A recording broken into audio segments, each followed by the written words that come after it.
नमस्कार दोस्तों, कैसे हैं आप लोग। आज की इस वीडियो में हम थ्योरी का पहला पार्ट पढ़ेंगे। न्यूमेरिकल इससे पहले हमने वीडियो में किया हुआ है। अगर आपने न्यूमेरिकल नहीं देखे हैं तो चैनल को सब्सक्राइब कर लीजिए और पिछली वाली वीडियो में तीनों मेथड न्यूमेरिकल्स के आप देख लीजिए।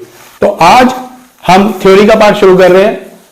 थ्योरी के अंदर सबसे बड़ी पोजीशन ये होती है कि लोग रट्टा मारते हैं। आपने रट्टा नहीं है, स्टेप बाय स्टेप समझना है जिससे आपको क्लियर हो जाएगा। अब यह आपके सामने सर्कल फ्लो ऑफ इनकम का चार्ट बना हुआ है। नॉर्मली क्या है, आप देखेंगे बुक्स वगैरह में ये जो चार्ट है ना, इसके अंदर इस चार्ट को मिक्स किया गया है, इसलिए मैंने इसको अलग अलग कर दिया गया है। देखिए, हमारे पास दो सेक्टर्स होते हैं, एक हाउस होल्ड और एक फर्म। हाउस होल्ड के पास अपनी लैंड, लेबर, कैपिटल, एंटरप्राइजेस की फैक्टर सर्विस होती है जो कि वो फर्म को देता है। फर्म उस सर्विस को यूज करके production of goods and services करता है। बदले में वो हाउस होल्ड को रेंट, वेजेस और इंटरेस्ट ऑफ प्रॉफिट के रूप में पैसा देता है। तो एक तरह से सर्विस ली और बदले में पैसा दे दिया।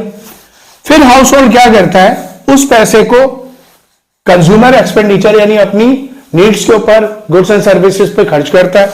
वो गुड्स एंड सर्विसेज फर्म से बाय करता है, फर्म बदले में गुड एंड सर्विसेज देता है। तो आप देखिए, एक तरह से सर्कल फ्लो इनकम क्यों कहा जा रहा है, क्योंकि फर्म से पैसा हाउस होल्ड पे गया और वापस हाउस होल्ड से फर्म के द्वारा पैसा चला गया गुड एंड सर्विसेज के रूप में। तो ये डायग्राम को आप इजीली समझ में आ गया। मैं थ्योरी का पार्ट अभी इसके बाद आप थ्योरी देखेंगे और साथ में मैं एक पेज भी एनक्लोज कर दूंगा ताकि उसमें से आप स्क्रीनशॉट लेके इजीली उस थ्योरी को देख सके। डायग्राम की थ्योरी आप समझेंगे। ये छोटा सा डायग्राम यहां पे शो कर दिया गया है। देखिए, सबसे पहले ऊपर डेफिनेशन है, circle flow of income refer to the continue flow, क्योंकि सर्कल फ्लो तब माना जाएगा जब continue flow of income and goods between two sector, household and firms. यानी सर्कल फ्लो एक कंटिन्यू प्रोसेस है दो सेक्टर के बीच के अंदर। अब जो एक्टिविटीज गई, पहला पॉइंट में क्या है, household provide factor service such as land, labour, capital and enterprises to firm. यानी हाउस होल्ड क्या कर रहा है, land, labour, capital, enterprises firm को दे रहा है। फर्म इन एक्टिविटीज को यूज करके प्रोडक्शन करता है और बदले में क्या दे रहा है, second number, firms make payment, यानी हाउस होल्ड को पेमेंट कर रहा है इन रिटर्न में फॉर फैक्टर सर्विस, क्या, रेंट फॉर लैंड, यानी लैंड को रेंट देता है, wages for labour, interest for capital और प्रॉफिट फॉर एंटरप्राइजेस। तो इस तरह से सर्विस ली गई और बदले में पैसा दिया गया।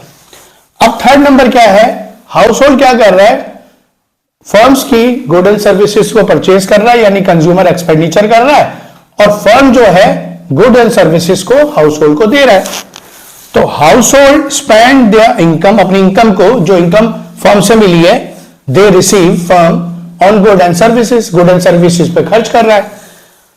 फोर्थ नंबर पर firms produce good and services, क्योंकि मैंने आपको बताया सर्विस लेने के बाद गुड एंड सर्विस को प्रोड्यूस कर रहा है। तो firm produce good and services and supply किसको दे रहा है, हाउस होल्ड को, क्योंकि जितनी भी फर्म्स होती हैं वो good and services house hold को देती है और हाउस होल्ड से फैक्टर सर्विस लेती है। तो इस तरह से ये इजीली तरीके से आपको step by step circle of income समझा दिया गया है। नेक्स्ट वीडियो के लिए चैनल को सब्सक्राइब कर लीजिए, क्योंकि आने वाली वीडियो थ्योरी के लिए और पार्ट के लिए। लाइक करिए, शेयर करिए, और अगर आपको कोई कंफ्यूजन है या कोई क्वेश्चन है तो कमेंट बॉक्स पे जाकर आप क्वेश्चन कर सकते हैं। थैंक यू बच्चों।